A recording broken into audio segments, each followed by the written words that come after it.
Charlie tweets, they're doing a lot of line juggling, but they do seem intent on getting Michkov out there a lot with Frost. The other wing on that line has rotated more. Perhaps they want to give that tandem a long early look. I like that. I like it too. Yeah. This is going to be, as we're going to talk about from your one article, like this is another fact-finding season. Mm-hmm. It is another, they didn't do much except bring in Michkov, which is huge, I know. But other than that, it's basically the exact same group. John Tortorella reiterated that yesterday. Yes. It is, for a number of reasons, this is it for Morgan Frost. Like, his contract is up at the end of this year. Yes, he's only an RFA, but what, are you going to commit to him long-term when the coach sits him another 10 games? Like, you can't do that. This now is time for him to prove he can be a consistent point producer in the realm of a very good 2C. And if not, you got to figure something else out. I like giving him this opportunity. Ultimately, no, I don't want Morgan Frost playing with Matvei Michkov. I want a superstar playing alongside Matvei Michkov. That would be nice. Yeah, but for right now, I like this a lot. I mean, not even just for Frost. If they're going to be cowards and not give us Jet Luchenko out of the gate. Ooh, Kelly coming in hot. This I think is also the best for Michkov because like we criticize Morgan Frost a lot for sometimes good reason, but he can make some like real saucy passes. And he seems to see the ice really well. It's true. And so the idea of him having Michkov to pass to could be pretty good. So, I mean, I like it. I mean, like, who are you going to put him with Couturier? Like, Those are the two options. Yeah, I don't. It's going to be Paley. I like the 1C Ryan. I like the theoretical combination of Couturier and Michkov purely from a hockey IQ standpoint. Well, yeah. I will say that Michkov Frost, at least at first glance, seems more fun in terms of the plausible upside because Frost is a creative passer. Michkov is a scorer at heart. It could be very fun. He wasn't the only guy on the line. Technically what the line was at least what they ran before the scrimmages started. It was Tippett on the left, Frost in the middle, Michkov on the right. However, because that group had, I believe it was 11 forwards, they had to keep them rotating. Okay. So Sawyer Bolton was like the extra guy in that group.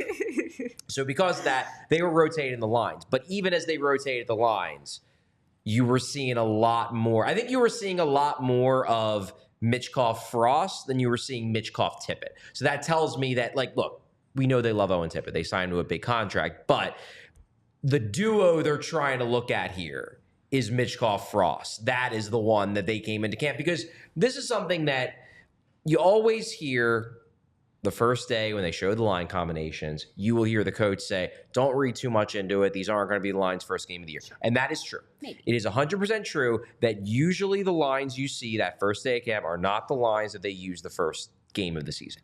However, just because they're not the lines you see the first day of camp, the first game of the year, does not mean the first day of camp lines are not important. Because what they do show is going into camp, what did they spend 2 months thinking about what they wanted to see? Yeah. Who do they like going into camp? Who do they not like as much going into camp? That's why the line combos to start camp are important because these guys had months to talk about what do we want to see our first look at Michkov? Who do we want to see him with? And they decided the first guy they want to see him with is Morgan Frost, and that is notable.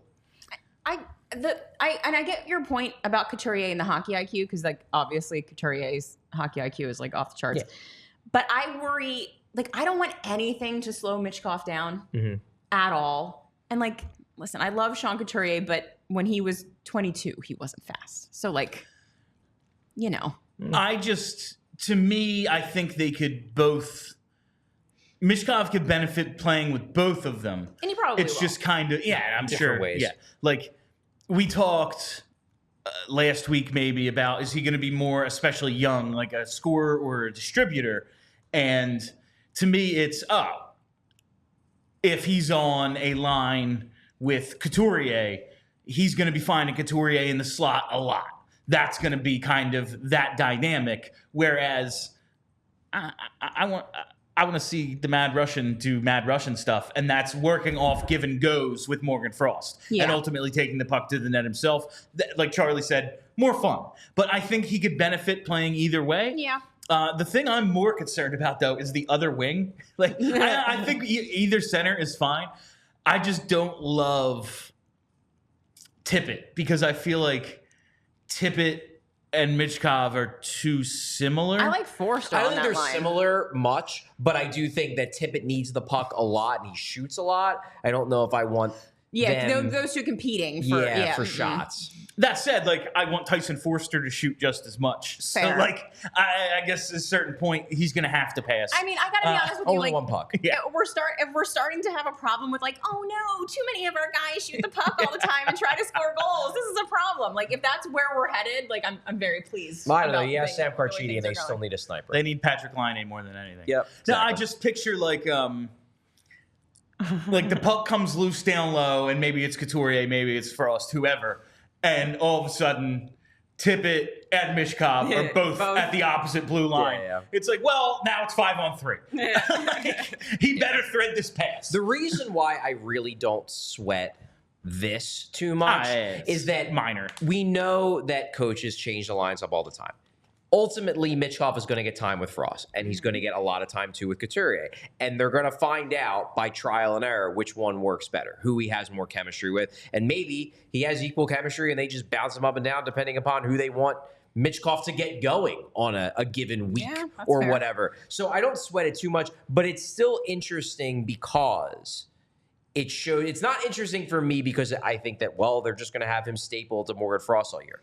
No coach will do that. Unless they are the best duo since Gagne and Forsberg, then no, they're not going to break them apart. But I don't think that's likely. The reason why it's interesting is because of what it says about Morgan Frost. Still need a Knuble. They're giving Morgan Frost the opportunity to play with Michkov. And I think it speaks to their hopes and expectations for Morgan Frost this year. I think it's interesting in that sense. I believe they're doing it so all of a sudden he has like 72 points. And then they trade and then they're able to trade him. I mean, if that happens, like, it probably won't be that bad.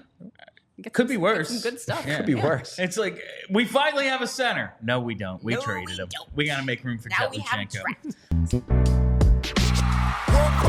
draft. We all silly like the mayor.